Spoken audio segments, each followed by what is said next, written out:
현행 헌법이 만들어진 지 40년 가까이 지나면서 변화된 사회상을 제대로 반영한 개헌 필요성에 모든 국민들이 공감하고 계십니다. 하지만 그간의 개헌 논의는 여러 정치적, 사회적 이견 때문에 계속 좌초되어 왔습니다. 현재 상황에서 모든 사안을 한꺼번에 해결하자는 것은 결국 같은 실패를 반복하자는 것과 다름없습니다. 그렇기 때문에 이미 국민적 공감대가 충분히 이루어진 구체적 사안들부터 부분적이고 단계적으로 개헌을 추진하는 것이 순리일 것입니다. 이번만큼은 가능한 수준이라도 개헌의 물꼬를 틀 수 있도록 초당적인 협조가 필요합니다. 구체적 내용을 보더라도 5.18 민주화 운동이나 또 부마 항쟁을 헌법 전문에 반영하는 것은 여야 간의 이견이 없고 또 제1야당인 국민의힘조차 그간 수차례 명시적으로 헌법 전문에 반영하자고 주장해 왔습니다. 계엄 요건을 강화하는 헌법 개정에 대해서도 이견이 없을 것입니다.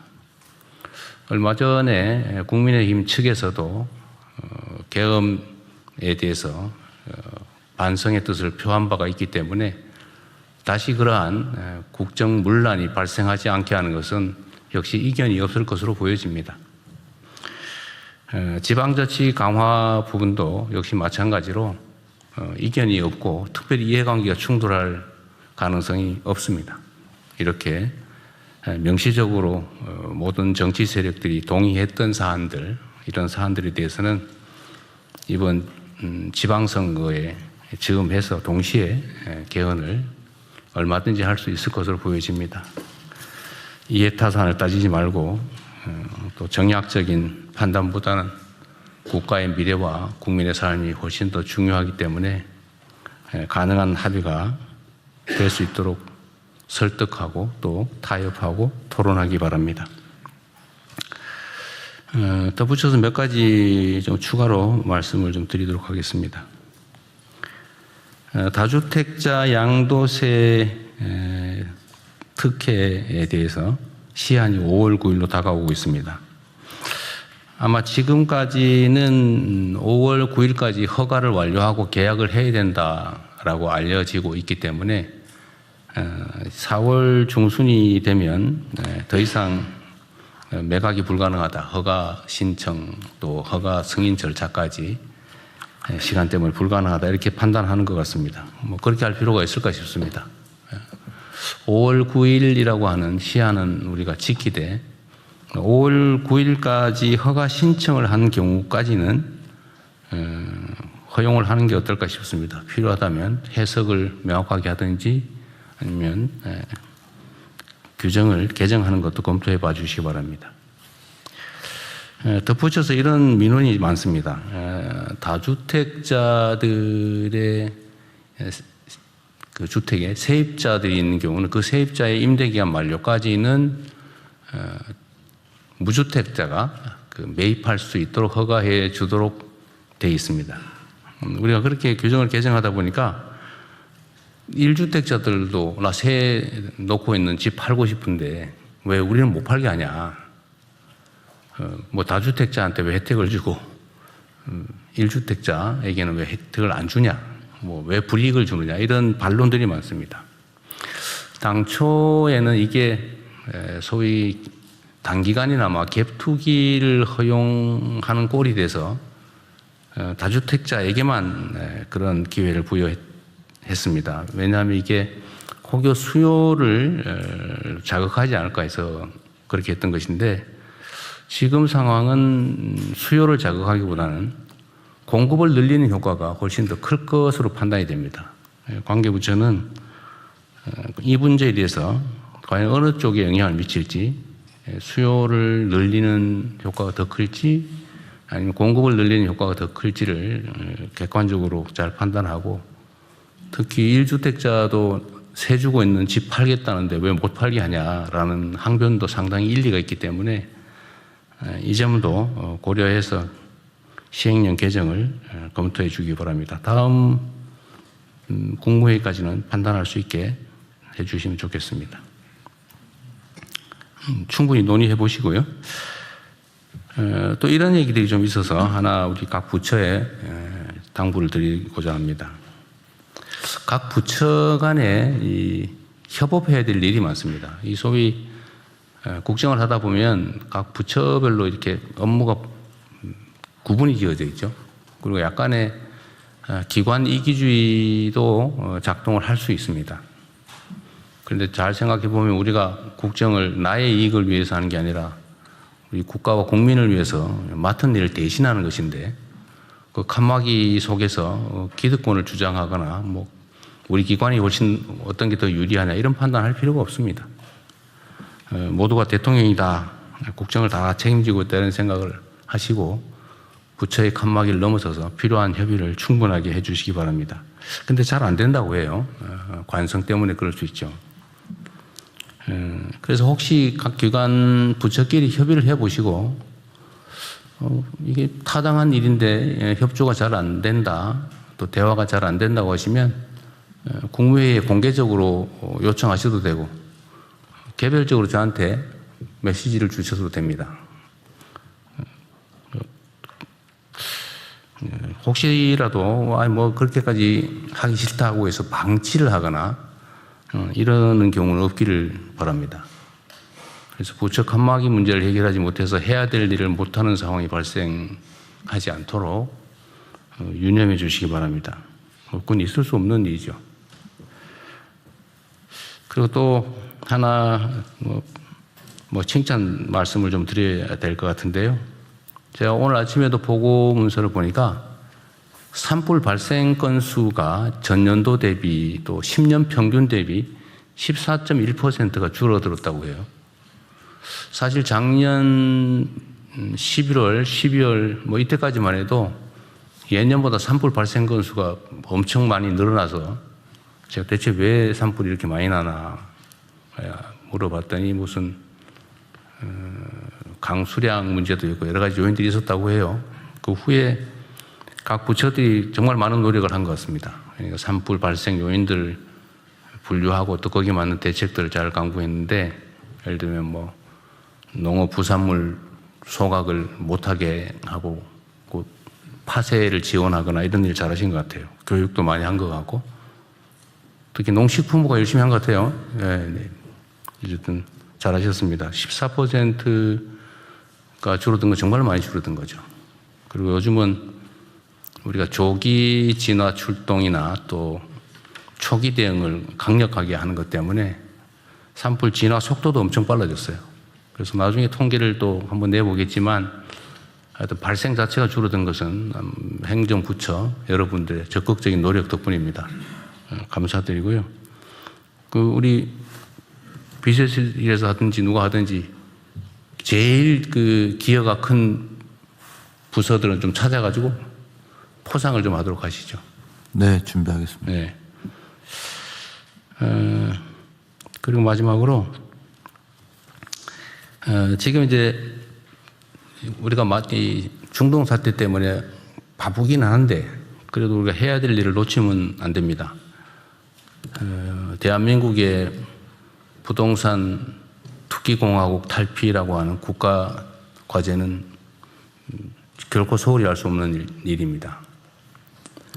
지금 각 부처에서 다양하게 뭐 금융위든 또는 국토부든 여러 농축식품부든 많이 노력들을 하고 계신데요. 준비를 잘하고 계시겠죠.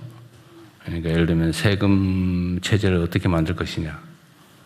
부동산은 필요해서 쓰기 위해서 보유하는 것이지 돈을 벌기 위해서 보유하는 게 아니다. 이 투기 투자 자산이 아니다라고 인식할 수 있게 또 실제로 부동산을 실제 소유와 관계없이 가지고 있는 게 득이 될 수 없도록 오히려 부담이 되도록 이렇게 세제를 정비하는 문제 또는 남의 돈으로 부동산 투기를 위해서 돈을 빌려서 뭐 부동산을 구매하거나 이런 일이 발생하지 않도록 금융제도를 철저하게 손보는 것 또는 각종 규제를 정비하는 것 그리고 우리가 지금 당연히 하고 있는 일이긴 하지만 부동산 특히 주택 공급 계획도 있는데 그게 차질 없이 좀 더 신속하게 제대로 집행될 수 있도록 하는 것에 좀 더 힘을 쏟아주시기 바랍니다. 하여튼 어떤 정책을 만들 때는 압력이 크면 클수록, 즉 기득권의 저항이 크면 클수록 물샐 틈이 없어야 됩니다. 0.1%의 가능성, 소위 구멍도 다 봉쇄해야 되죠. 철저하게 점검하고 토론하고 특히 이해관계자들의 반론을 잘 들어보시기 바랍니다. 그 전문가들이 있거든요. 구멍 찾기 전문가, 또 구멍 뚫기 전문가 이런 사람들이 있거든요. 그런 사람들 의견도 좀 들어보시면 구멍을 막는 데 도움이 됩니다. 그래서 철저하고 완벽한 대책을 수립해서 열심히 일하는 사람들이, 또 열심히 노력하는 사람들이, 열심히 연구하는 사람들이, 열심히 공부하는 사람들이 돈을 벌고 성공할 수 있는 그런 사회를 꼭 만들어야 됩니다. 남들 열심히 일하는데 이거 뭐 적당하게 머리 써서 남의 돈으로 규제와 제도를 탈피해서 꼼수로 돈 벌고 이러면 누가 일하고 싶겠어요? 이 나라가 좀 제대로 가는 소위 비정상의 정상화의 가장 핵심적인 과제는 불로소득을 줄이는 겁니다. 그리고 저는 뭐 근본적으로 그런 생각이 들던데, 열심히 일해가지고 버는 돈에도 세금을 내잖아요. 소위 근로소득도 많으면 40 몇 퍼센트, 47.5%입니까? 어쨌든 50% 가까이 세금을 내는데, 뭐 노력하는 것도 없이 약간 규제를 탈피하거나 아니면 남의 돈을 이용하거나 뭐 이런 걸로 돈 버는 데는 별로 세금도 없고 이런 거 좀 이상한 것 같아요. 그것도 역시 사람들의 성실한 그 노력 욕구를 감소시키지 않습니까? 감소시키지 않습니까? 또 그런 것도 다 고쳐야죠. 그래서 모두가 열심히 노력하고 또 노력해서 돈 버는 사람이 존중받고 또 부자가 되면 야, 저 사람이 열심히 일해서 노력해서 역량이 있어서 부자가 됐구나. 부자를 또 존중하고 그런 사회로 나아가야 되지 않을까 생각이 됩니다. 잘 준비해 주시기 바랍니다. 이상입니다. 이후 회의는 국무총리께서 진행해 주시겠습니다. 네, 현안 토의부터 진행하겠습니다. 오늘 회의는 아시다시피 국무회의 겸 비상경제점검회의로 진행되기 때문에 먼저 중동전쟁 관련 비상국정 운영 및 대응 현황을 재경부 산업부 금융위원회 복지부 외교부 해수부의 순서로 장관님들이 발제해 주셔야 되기 때문에 요점 중심으로 쭉 이어서 발제해 주십시오. 예, 그 중동 전쟁 관련해서 비상국정 운영 및 대응 현황에 대해서 보고를 드리겠습니다. 먼저 재경부에서 거시경제 및 물가 대응 현황에 대해 보고를 드리겠습니다. 중동 전쟁이 뭐 갑론을박이 있습니다만 조기에 종전되기 어렵다는 그런 인식이 좀 확산되면서 이제 브렌트유나 그 웨스트 텍사스 중진류 모두가 110불을 이상으로 지금 상승한 상황입니다. 오늘 아침 9시 현재 그 브렌트유가 111.70센트에서 112불 가량입니다. 그리고 웨스트 텍사스 중진류가 114불까지 이렇게 올라온 그런 상황입니다. 환율이나 금리도 상승 압력이 또 재확인되는 상황입니다. 오늘 아침 좀 전에 1,510원대를 이렇게 돌파한 상황이고 국고채 금리도 좀 올라가고 있습니다. 3년물이 3.4%까지 이렇게 올라가 있는 상황입니다. 그리고 유가 상승으로 인한 앞으로 이제 물가 압력 그리고 소비 심리 둔화 뭐 이런 부분도 예측이 되고 있습니다. 그래서 정부는 다양한 어떤 대책을 마련하고 있다는 점을 국민들께 보고를 드리겠습니다. 특별히 그 나프타 파생 상품 중심으로 정부가 적극적으로 수급 대응을 하고 있다는 보고도 드리겠습니다. 국내 휘발유 가격은 오늘 02시 기준으로 휘발유가 1,951원, 경유가 1,941원입니다. 저도 국민 여러분들께 감사드리는 게 저희들이 2차 최고 가격제 설정하면서 이게 빠른 속도로 올라가지 않을까 우려했습니다만 이렇게 좀 그런 대로 안정적으로 관리해 주셔서 감사하다는 말씀을 드리겠습니다. 정부는 대통령 주재 그 비상경제 점검회의를 중심으로 비상 대응 체계를 가동하고 있다는 국민들께 보고를 드리겠습니다. 특별히 원자재나 중간재를 수입하는 경우라든지 또는 생산하는 과정에서 어떤 규제는 특례를 부여해서 하고 또 절차도 최대한 간소화시키도록 하겠습니다. 적극 행정을 통해서 최대한 도와드려서 공급망 병목 규제 개선 방안을 정부가 1차로 발표했습니다. 앞으로도 문제가 되는 상시 규제 개선 시스템을 가동해서 수입 통관이나 인허가 등에 있어서 적극적으로 대응하겠다는 보고 말씀을 드리겠습니다. 그리고 공급망 물가 관련해서는 주요 품목별로 신호등 체계를 운영하고 있습니다. 좀 보고를 드리겠습니다. 일단 나프타 관련해서는 좀 이따가 그 산업부 장관님이 상세하게 말씀드리기 때문에 저는 생략하도록 하겠습니다. 나프타 파생 상품에 있어서는 특별히 그 건설 자재 같은 경우 수급 불안이나 뭐 가격 인상으로 공사 차질이 우려됩니다만 정부가 적극 국토부 중심으로 해서 나서고 있습니다. 건설 현장 비상경제 TF를 가동해서 대응하고 있고 또 일상적인 도로 포장 보수 같은 경우는 또 조정하는 등 수급 관리를 하고 있다는 말씀을 드리겠습니다.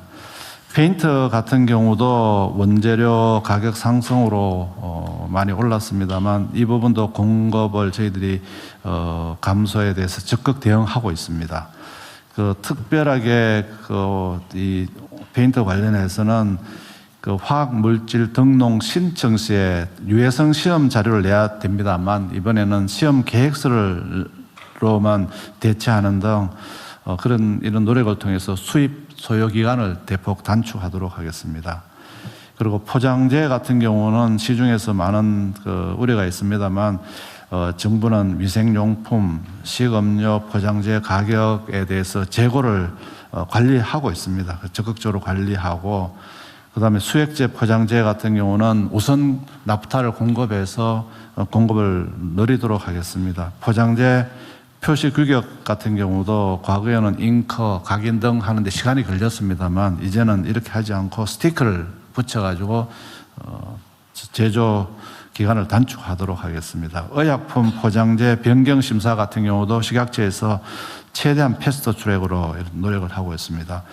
종량제 봉투는 전국적으로 재고가 한 3개월 정도 있습니다. 그래서 중앙부처 지방 정부 간의 상반을 운영하고 지역별로 일부 좀 부족한 지역에 대해서는 지역 간 조정을 통해서 대응하기 때문에 국민 여러분들께서 너무 불안해하실 필요가 없겠습니다. 농업용 필름 같은 경우도 농업 현장의 봄철 수요는 저희들이 상당히 재고를 확보했습니다. 그래서 또 제조업체가 일부 원료 부족이 있습니다만 농협을 중심으로 해서 물량 조정 지원 등을 통하고 현장 점검망을 4월 3일부터 운영해서 적극 대응하도록 하겠습니다. 의료기기나 의료 필수품 같은 경우에도 저희들 나프타 물량을 우선 배분해서 이 부분도 적극 대응하고 있겠습니다. 그 가짜 뉴스 대응입니다. 달러를 뭐 대통령님 긴급 재정 명령으로 강제 매각하게 한다든지 뭐 4대 신용은행에서 달러 환전을 막고 있는데 이런 것은 가짜 뉴스입니다. 그래서 재경부에서 4월 2일, 3일 형사 고발 조치 등 엄정하고 단호하게 조치를 완료했습니다. 가짜 뉴스니까 너무 불안해하지 마시기를 당부를 드리겠습니다. 또 하나 여러 장관님들께 좀 당부고 싶은 게 있습니다. 지금 언론에서 그 공급망 관련해서 품목별로 이런저런 기사가 나오고 있습니다. 그래서 그 기사가 나오면은 바로 팩트 체크를 하시고 사실관계가 다른 경우에는 뭐 적극적인 좀 대응을 해 주실 걸 당부를 드리겠습니다. 그래서 정부가 전부처 똘똘 뭉쳐서 공급망 물가 관리에 최선을 다하고 또 적극적으로 하고 있기 때문에 국민 여러분들께서 정부를 믿고 저희들 정부는 또 최선을 다해서 국민 여러분의 걱정하지 않도록 이렇게 대응해 나가겠다는 말씀을 드리겠습니다. 이상 보고를 마치겠습니다. 네, 제가 하나 코멘트 좀 드리도록 하겠습니다. 지금 원재료 수급에 제약이 많이 발생해서 현장에서 이렇게 하면 원재료 수급이 좀 더 원활할 것 같다 또는 좀 신속하게 될 것 같다고 해서 규제 완화 또는 뭐 폐지, 일시 폐지, 임시 조치를 요구하잖아요. 네. 그런데 이게 해당 업무를 맡는 공직자들이 일단 기본적으로 내용을 알 테니까 스스로 필요한 조치를 지금 하실 텐데 현장하고의 그 대화나 또 이게 의견 청취를 좀 많이 하시면 좋겠어요. 뭐 하고 계실 것 같은데. 예, 대통령. 그래서 1차적으로는 이제 그 현장의 목소리를 감안해서 공급망 병목 해소 규제를 했습니다만 추가적으로 언론에서 계속 나오는 부분에 네. 대해서는 더 적극. 언론도 언론이고. 네. 그래서 어디다 하나 네. 그 저기 제안이나 이런 걸 좀 쉽게 할 수 있게. 원래 이게 민간에서 공무원들 무서워하거든요. 그 별로 바람직한 현상이 아닌데 현실이 그러니까. 네네.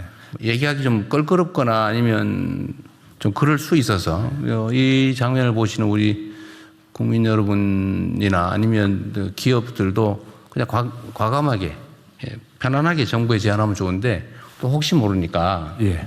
어디 제안방이나 뭐 이런 거라도 하나 만들어서 예, 대통령 각 부처별로 하려면 너무 국민들이 번거롭기 때문에 재경부로 제가 그냥 뭐 불편한 거 얘기했으면 좋겠다. 네, 그러면 재경부로 주시면은 저희들이 다 총괄 정리. 부처 굳이 뭐 해당 부처 따질 것 없이 그냥 이거 했으면 좋겠다 싶으면 그냥 아무데나 네. 그 제안하면 그 다 수집해가지고 모아서 처리하도록 하시죠. 네네, 그렇게 하겠습니다. 어디 그런 거 할 수 있는 데를 하나 만들든지 해가지고 네.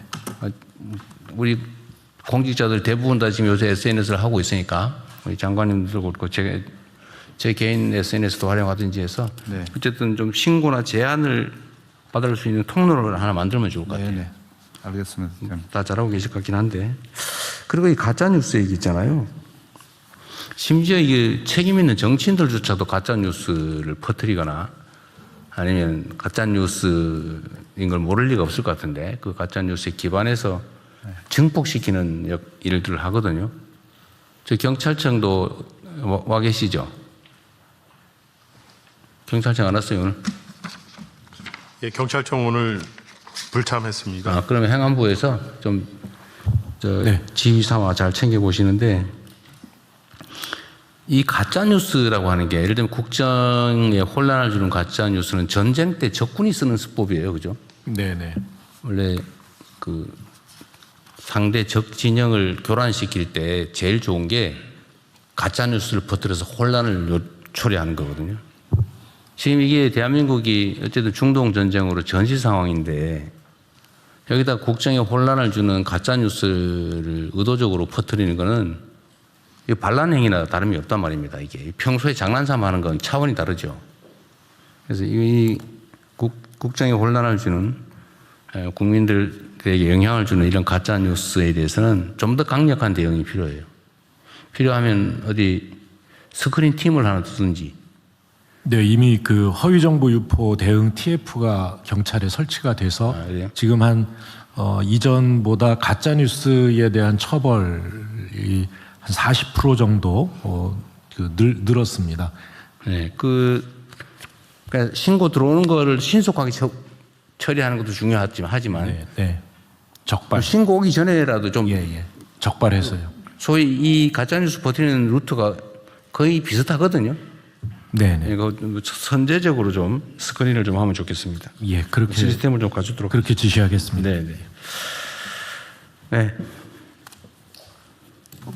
네, 에너지 수급반 조치 관련 산업통상부에서 보고드리겠습니다.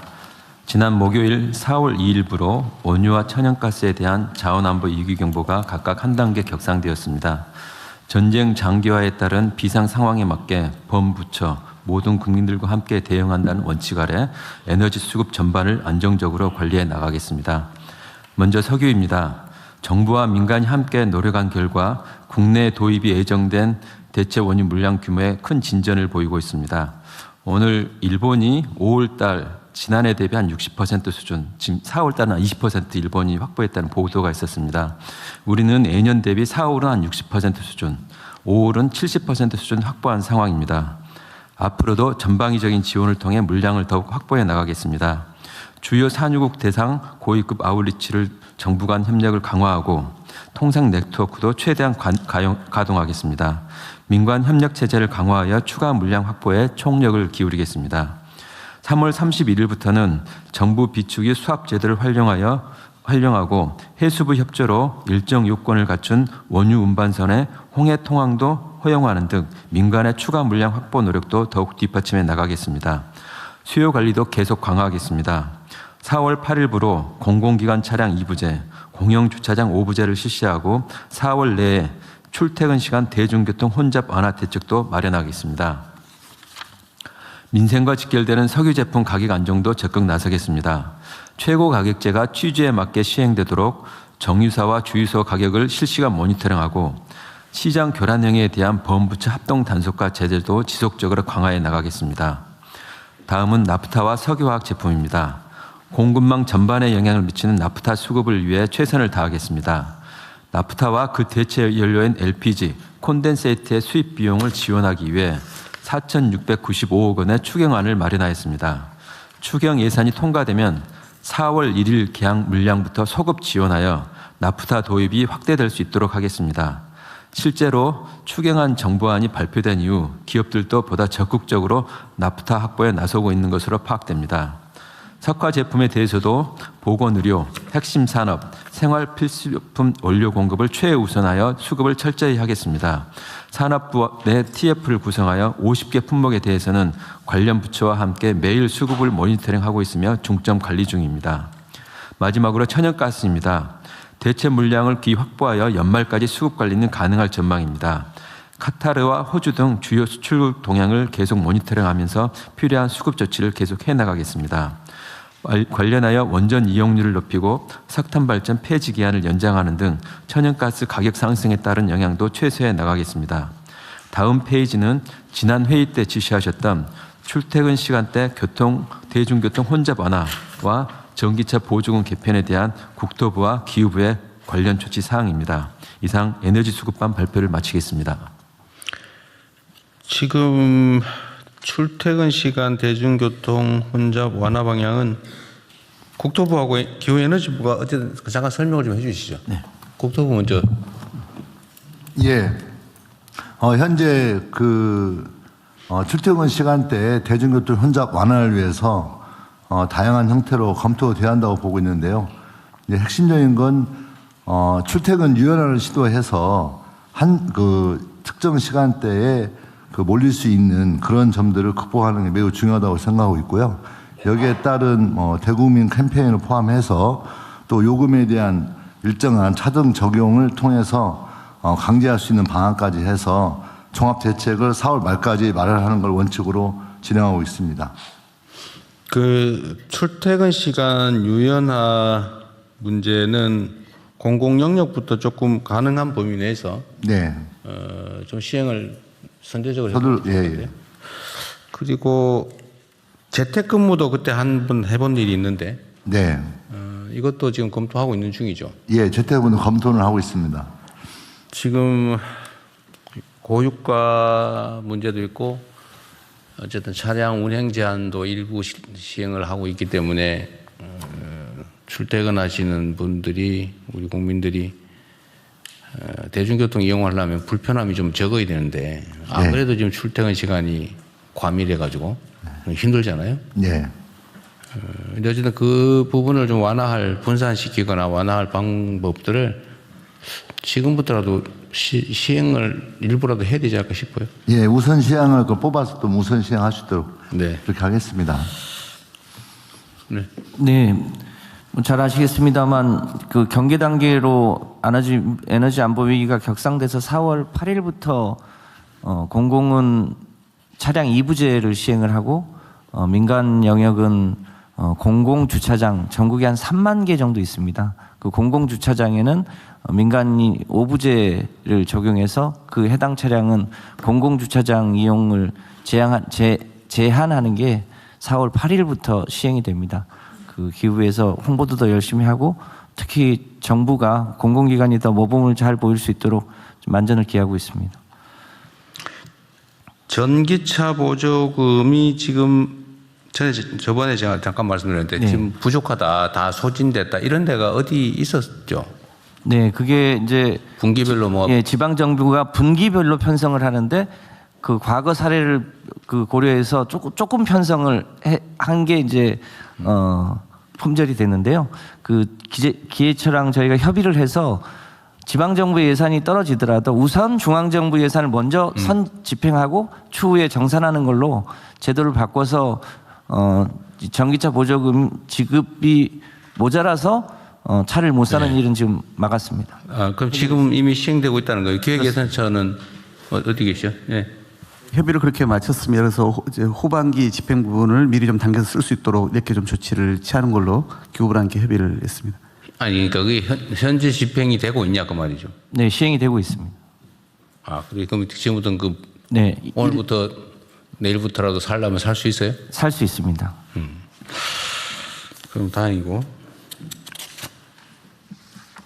그래도 나머지 기후부는 물론 이제 중장기 계획들이긴 할 텐데 그런 에너지 전환이나 재생에너지 생산 확대나 아니면 각 가구별 아니면 각 기업별 재생에너지 확충 사업도 속도를 내야 돼요.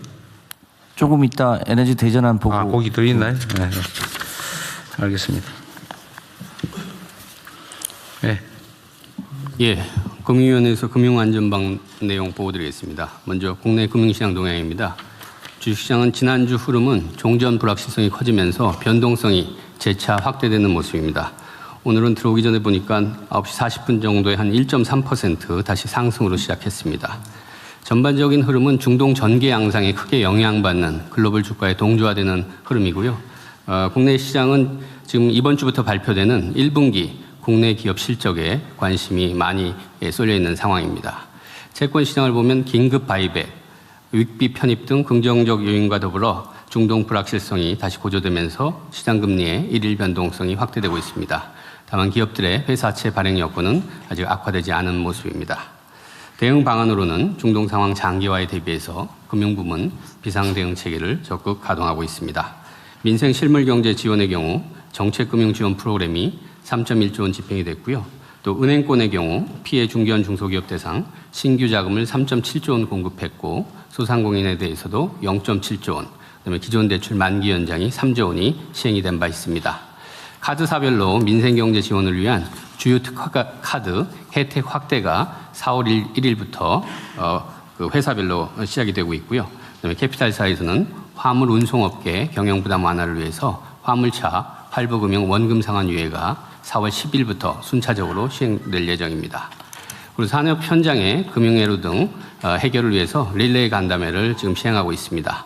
제가 내일 정유 석유화학 업계랑 금융권들 같이 모아서 회의를 주재하도록 하겠습니다. 그리고 4월 1일에는 지금 기존 원유 도입선 외에 대체 원유선 도입을 위해서는 외화 송금 문제가 해결이 돼야 되는데 이 지원 관련해서 은행, 정유, 석화업계 간의 간담회를 금융위에서 실시했습니다. 금융시장 안정의 경우에는 채권 자금시장 안정 프로그램이 2.4조 원 원활하게 집행되고 있습니다. 그리고 금융산업 리스크 관리를 위해서 금융업권별 유동성, 건전성을 면밀히 점검하고 있고 시나리오별 스트레스 테스트를 통해서 취약 요인에 선제 대응하는 체계가 가동되고 있습니다. 네, 이상 보고 마치겠습니다. 네, 복지부 장관입니다. 민생복지반 보고 드리겠습니다. 먼저 취약계층 보호 및 민생안정 지원입니다. 생계위기 상황을 모니터링한 결과 최근 4주간 생계위기에 대한 상담, 신청, 신고 건수가 모두 감소하였지만 작년 같은 기간에 비해서는 상담과 신고 건수는 증가한 상황입니다. 전쟁 장기화 시 민생 어려움이 누적될 전망이어서 지속적으로 모니터링하겠습니다. 취약계층 사각지대를 선제적 적극적으로 발굴하여 지원하기 위해서 오늘부터 복지사각지대 조사를 통해 위기가구 약 25만 명을 선정 발굴하고 또 복지위기 알림앱 또 주민생활과 밀접한 기관과의 연계를 통해서 감지망을 강화하고 상담과 지원을 적극 연계하겠습니다. 또한 추경 예산 등을 활용해서 긴급복지, 긴급돌봄, 일상돌봄, 그냥드림 사업을 신속하게 확대하고 체불, 저소득 등 취약 노동자와 저소득층 가구의 학생 등 생활 지원도 꼼꼼하게 추진하겠습니다. 다음은 국민 일상과 밀접한 의약품, 의료 제품에 대해서 수급 불안이 발생하지 않도록 차질 없이 대응하겠습니다. 의약품, 의료제품 모니터링한 결과 당장은 수급에 차질이 없지만 일부 의료제품에서는 가격 상승 경향이 나타나고 있고 전쟁 상황이 지속될 경우 재고를 보유하고 있는 대형 병원보다는 중소병원이나 의원에서의 수급 애로가 우려되고 있는 상황입니다. 의료 제품별로 공급 유통 체계가 복잡한 특성이 있어서 집중 관리 품목을 발굴하고 공급망을 세부적으로 분석하여 품목별로 맞춤 대응에 집중하고 있습니다. 의약품, 의료제품이 원활하게 현장에 공급될 수 있도록 수액제, 포장재 등 단기 수급 차질 우려 품목의 제조업체에 나프타 및 플라스틱 수지가 우선 공급될 수 있도록 조정하였고 집중관리 품목의 사재기 예방을 위해서 협회 등을 통한 자율 규제와 민간 공동 대응을 하고 있습니다. 필요시에 재경부 등의 매점 매석 금지를 위한 고시 제정 요청과 담합 금지 등을 위한 관계부처 합동 단속을 실시할 계획으로 관계부처의 적극적인 협조를 부탁을 드립니다. 또한 최근 환율 상승을 반영하여 치료 재료의 건보 수가 상한을 조정하여 제조 수입 업체의 원가 상승 부담을 완화하도록 하겠습니다. 이상 보고를 마치겠습니다. 네, 직접 관계에 있는 건 아닌데 그 쓰레기 봉투 얘기는 요새 좀 조용해요? 아니면 어떻게 됐어요? 금요일 날 현장 점검해 봤는데요. 그 대통령이 몇 번 말씀 주시고 실제로 이제 일시적인 품절이 있었는데 그 후에 다시 갔더니 이제 충분히 재고도 쌓여 있고 국민들도 아주 최악의 경우에는 일반 봉투 써도 된다고 하는 얘기도 듣고 하니까 지금은 많이 안정화되어 있는 것 같습니다. 사실 아무 필요 없는 과잉 행동이었는데 그렇습니다. 그거 많이 사 먹은 사람들이 저기 당근에다가 그걸 내다 판다는 소문도 있던데. 네, 너무 많이 사놨다가 이제 아주 싸게 내다 파는 경우도 있는. 그건 쓰레기 봉투 값은 오르지 않는데 그 몰랐던 거죠. 그랬던 것 같아요.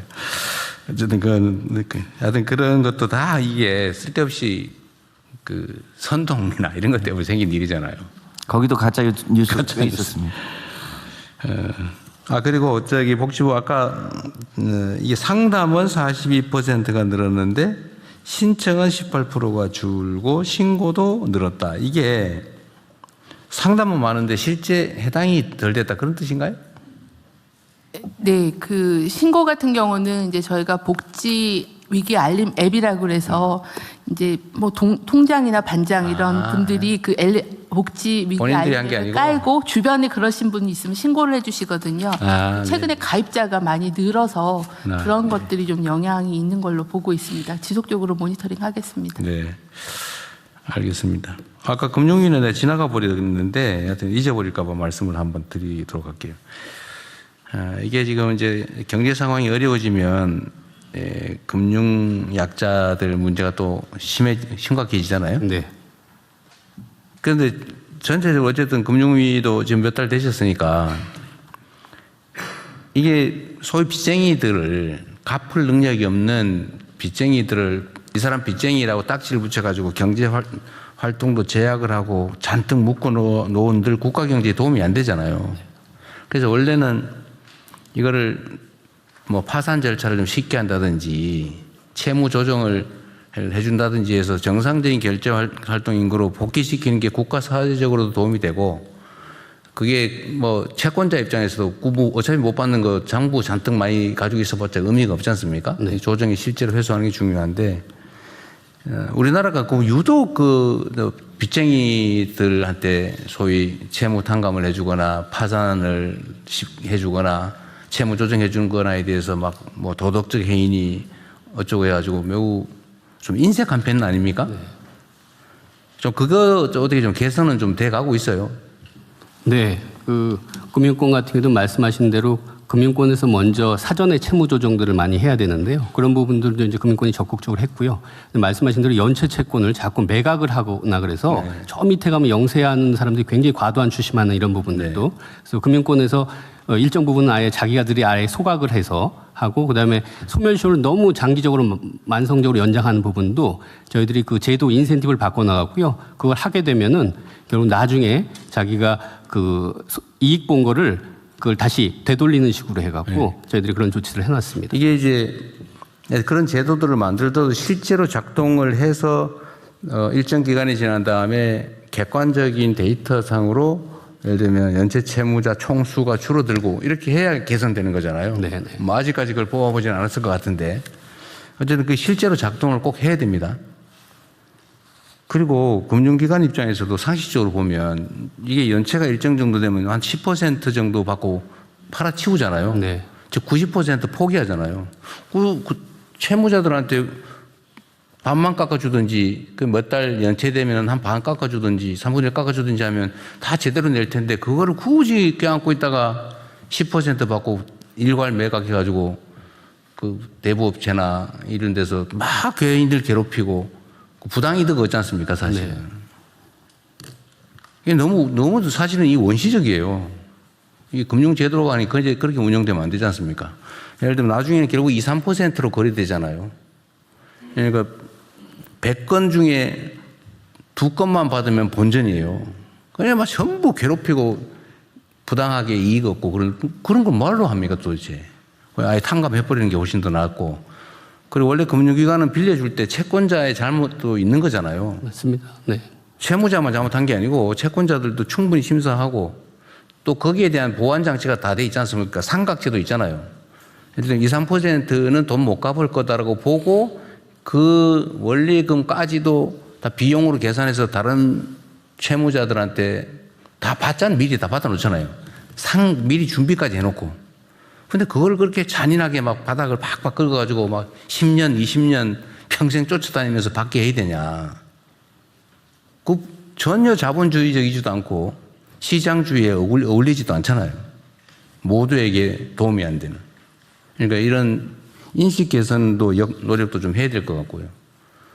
그 채무를 탕감하고 채무를 조정하고 파산으로 면책해 주는 게 그게 누군가가 혜택을 보는 잘못된 일이 아니고 전체 경제 질서를 위해서 바람직한 일이다. 그게 경제학적으로 상식 아닙니까? 네. 그러니까 그런 것도 인식도 개선해놔야 된다. 그리고 과감하게 금융기관들이 그렇게 해야 되고 금융위는 그렇게 되도록 유도해서 끌고 가야죠. 우리나라 금융산업도 좀 그야말로 선진화해야 된다. 너무 원시적이고 잔인하게 그렇게 방치해서는 안 된다는 겁니다. 좀 각별히 좀 맞습니다. 대통령이 말씀하신 대로 이 채권자 채무 관계가 아니라 고객 관계입니다. 고객을 어떻게 관리하느냐고 대통령이 말씀하신 대로 포용적 금융, 사람 살리는 금융 저희들이 제일 중점으로 보고요. 제도적, 문화적 여러 가지로 아주 중점적으로 추진하고 있습니다. 네, 그래야 함께 사는 대한민국이 가능해져요. 함께 잘 사는 대한민국. 네. 다음 진행하십시오. 다음 해외 상황 관리반 보고 드리겠습니다. 중동 전쟁에 관해서는 뉴스를 다 보시기 때문에 세 가지 주목하셔야 될 점들을 말씀드리겠습니다. 첫 번째는 트럼프 대통령이 이란과 협상 시한, 즉 응하지 않을 경우 대대적인 타격을 하겠다는 시한이 한국 시간으로 수요일 오전 9시입니다. 이 시간을 이때를 중심으로 상황 전개를 각별히 봐야 될 것 같습니다. 두 번째는 이란의 대응인데 강력한 항전 의지를 계속해서 표출하고 있습니다. 세 번째는 이스라엘의 레바논 공격이라든지 또는 사우디, UAE 등 다른 GCC 국가들의 참전 가능성, 대응 가능성입니다. 이것들을 종합적으로 좀 보면서 전황을 파악해야 될 것으로 보입니다. 현재 호르무즈 해협에 정박 중인 선박은 약 2,000척으로 보도가 되고 있습니다. 이 중에 이제 중국, 파키스탄 등 인도, 오만 등 이란과 협의 후에 일부 통과를 하고 있는 것으로 알려지고 있습니다.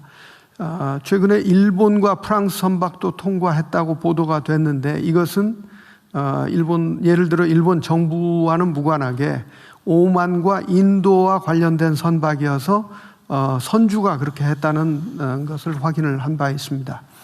우리의 경우 해협에 정박 중인 선박 26척에 대해서 선박과 선원의 안전을 최우선으로 고려하고 또 이를 위해서 선사의 입장을 중시하면서 관련국과 소통하면서 또 국제적 협력 구도도 염두에 두고 지속적으로 대응해 나가겠습니다. 중동 전쟁이 장기화되면서 글로벌 시장 내에 에너지와 또 원자재를 확보하는 노력 또한 치열해지고 있습니다. 이에 외교부는 우리의 에너지 원자재 수급 안정화를 위해 재외공관을 전방위로 가동하는 한편 고위급 외교를 지속적으로 추진하고 있습니다. 먼저 대체 수급선 발굴과 확보를 위해 사우디, 오만 등 기존 주요 에너지 생산국은 물론 아프리카, 중남미, 유럽 등 지역을 포함해서 글로벌 생산 규모나 기존 협력 수준과 관계없이 가용한 모든 잠재적 공급처를 대상으로 검토 범위를 확대하고 그 수급 가능성을 타진하고 있습니다. 또한 호주, 카나다, 뉴질랜드 등 우리와 높은 공급망 연계성을 갖고 있는 나라들이 그 상호 에너지 안보를 강화해달라, 즉 이걸 우리가 계속 수출해달라는 요청이 있어서 이러한 것도 신뢰관계를 유지하는 데 주력하고 있습니다. 외교부는 앞으로도 전방위적으로 외교 역량을 총동원해서 에너지 원자재 수급 안정화를 적극 뒷받침해 나가겠습니다. 다음 재외국민 보호 조치에 관해 보고드리겠습니다. 다행히 지난 한 주일간에도 우리 국민의 직접 피해는 없었으며 외교부는 중동 지역에 체류 중인 우리 국민의 안전을 확보하는 가운데 빠르고 안전한 대피도 계속 지원하고 있습니다. 최근 2주 동안에 중동 지역에 체류 중인 우리 국민의 수는 약 1만 3천 명 내외입니다. 잔류 국민의 다수는 생업, 다문화 과정, 그리고 우리 기업 현지 주재원입니다.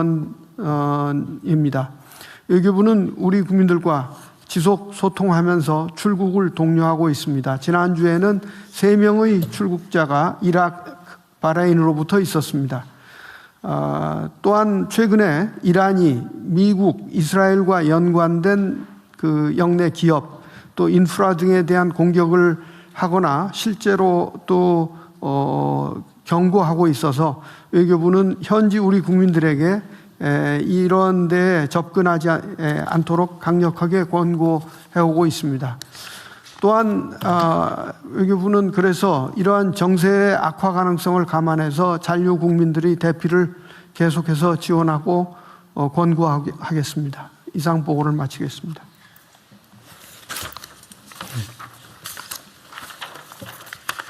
예, 다음으로 해수부 장관입니다. 호르무즈 우회로 입항 관련 조치 결과를 보고드리겠습니다. 먼저 배경입니다.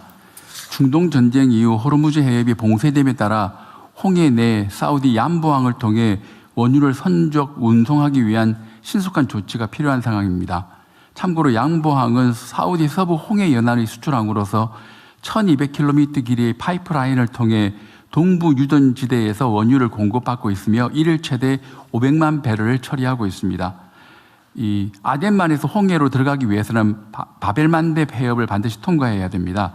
바벨만뎁 해협에서 얌보항까지 거리는 1357km고 원유 운반선 운항 속도로 보면 2일 6시간이 걸립니다. 4월 3일 기준으로 얌보항 인근에는 43척의 원유 운반선이 정박 중에 있습니다. 25년 9월 이후로 홍해 내 예멘 후티 반군의 민간 선박 공격 사례는 없었습니다. 주요 조치 내용입니다. 먼저 홍해 내 선박 운항 현황을 보면 중동 전쟁 이후 일 평균 39척이 바벨만뎁 해협을 통과하고 있습니다. 선박의 국적은 파나마, 홍콩, 중국, 싱가포르 등이며 선박 종류는 원유 운반선, 일반 화물선 등입니다. 운항 상황을 보면 북항으로 일 평균 21척인데 사우디 서안의 얌부나 제다항에 기항하거나 수에즈 운하 통과 후 유럽으로 항해하고 있으며 남양은 일평균 18척으로서 인도, 동남아, 한중일로 항해하고 있습니다. 다음으로 홍해 내측 얌부항을 통한 원유 수송, 운송 지원 체계입니다. 기조치 사항으로는 4월 1일부터 해수부, 산업부 간 실시간 공조 체계를 운영하고 있으며 지난주 금요일까지 산업부가 화주 선사간 운송 계약이 확정된 원유 운반선 정보를 해수부에 공유하였고 이에 따라 해수부는 해당 선사에 홍해 운항이 가능함을 통보 완료하였습니다. 앞으로 산업부가 운송 계약 확정권 등 추가 정보를 공유하는 즉시 해수부는 선사에 운항 가능함을 통보할 계획이고 정유사가 선박 확보를 요청할 경우에는 선사 정유사 간 선박 매칭도 지원할 계획입니다. 아울러 해수부 종합상황실 그리고 청해부대는 선박 운항 중 실시간 위치 확인 등 안전 모니터링을 실시하는 등 선원 선박 안전 확보에 만전을 기하겠습니다. 이상입니다. 그러면 지금까지 지금 38일 개전 이후 38일 동안에 이 양부항에서 원유 수입을 하지 않고 있었다는 거예요? 그 동안에는? 예, 3월 1일 날 저희가 운항 자제 권고를 내렸습니다. 예, 그래서 그 이후로는 진행이 되지 않았습니다. 그러면 지금 현재 이 홍해를 통해서 수입할 수 있는 나라는 사우디의 얀부항밖에 없는 거예요? 그렇게 볼 수 있습니다. 근데 지금 예멘의 후티 반군을 동원해 가지고 홍해 이 해협도 봉쇄하겠다고 이란이 위협하고 있잖아요. 예. 외교부가 보기에 실제 실행 가능성은 어떤데요? 홍해를 실질적으로 호르무즈처럼 할 수는 없을 것으로 그러기에는 전력이 좀 부족한 것으로 판단하고 있습니다. 지금 이란에서 직접 여기 홍해에 그 무슨 공격을 하거나 그러지는 않았어요? 한다고 위협만 하는 거예요? 그러면 후티를 시켜서 하겠다? 그렇습니다. 예. 그런데 후티의 전력이 호르무즈처럼 완벽하게 봉쇄할 수 있느냐 그 가능성은 좀 떨어진다. 그러나 랜덤으로 하나씩 둘씩 공격함으로써 협박은 얼마든지 할 수 있다. 그런 정도로 보입니다. 그런데 지금 후티 반군들은 이스라엘은 공격해도 여기 인근은 공격하지 않고 아직까지는 안 했습니다. 네. 그런데 사우디가 원래 후티 반군을 이거 공격을 하다가 요새 안 하고 있다는 거죠? 그렇습니다. 예. 지금 우리 그 아덴만에 가 있는 배 있잖아요. 그 뭐지? 대조영. 예. 청해부대 대조영. 지금 어디쯤 있어요? 아덴만 쪽에 있습니다. 아덴만 쪽에. 전에 인도 쪽에 가 있다고 그랬었는데. 예. 그 아마 작전 구역 자체가 아덴만 쪽까지만 돼 있고 홍해 쪽으로 들어갈 수 있지는 않게 돼 있습니다. 홍해는 안 들어가는 걸로? 예, 최근에는 인도 뭄바이 항에 가서 보급을 받고 지금은 접근하고 있는데 아직 아덴만까지는 못 간 걸로 듣고 있습니다. 아덴만하고 뭄바이항 중간 지점에 현재 지금 위치해 있습니다. 근데 그 저 대조영 함은 해적 퇴치용이지 군사 작전용은 아니죠. 그렇습니다. 그 미사일 방어 시스템을 갖추거나 그러지는 않아요. 예. 미사일 방어 시스템을 갖춘 건 구축함인가요? 여러 가지 이시 체계를 갖춰야 되는데요. 거기에 대한 다른 여러 가지 보강 조치를 많이 해야 됩니다. 이 지금 나가 있는 대조영 함으로는 상당히 제한적인 요소가 많습니다. 그건 뭐 조그마한 해적 퇴치용. 그렇습니다. 예, 상선 보호와 해적 퇴치입니다. 알겠습니다. 그러면 한 달 동안 만약에 홍해를 통해서 유류 수입 운항을 한 달 동안 했더라면 꽤 물량이 들어올 수도 있었긴 하네요. 반드시 그렇게 볼 수는 없는 게 얀부항 같은 경우에는 500만 배럴 정도가 공급 물량이 제한되어 있어서 이 미리 계약된 물량들이 꽤 있었고 예, 그런 상황이기 때문에. 그럼 지금 우리가 추가로 유조선을 투입을 하더라도 하루 공급량이 500만 배럴밖에 안 되니까 원래 배 한 척이 200만 배를 싣는다면서요? 예, 그렇습니다. 이미 기존에 계약된 약속된 거 다 있을 거고. 그럼 지금 선사들이 홍해로 들어가겠다고 신고해서 우리가 들어가서 해도 된다고 해서 몇 척이 지금 접근하고 있다는 거잖아요. 그래서 접근하는 배도 있고 지금 계약만 돼 있고 아직 출발하지 않은 배들도 있고. 그 배들은 어쨌든 사우디하고 무슨 그 유류 원유 공급 약속을 바꿔야 실제로 선적할 수 있는 거죠. 그렇습니다. 계약이 확정이 돼 있는지는 아직 모르고. 확정이 돼 있는 배들이 간다고? 예, 간다고 볼 수 있습니다. 알겠습니다. 앞으로는 지금 우회 수입할 수 있는 루트가 그렇게 많지도 않고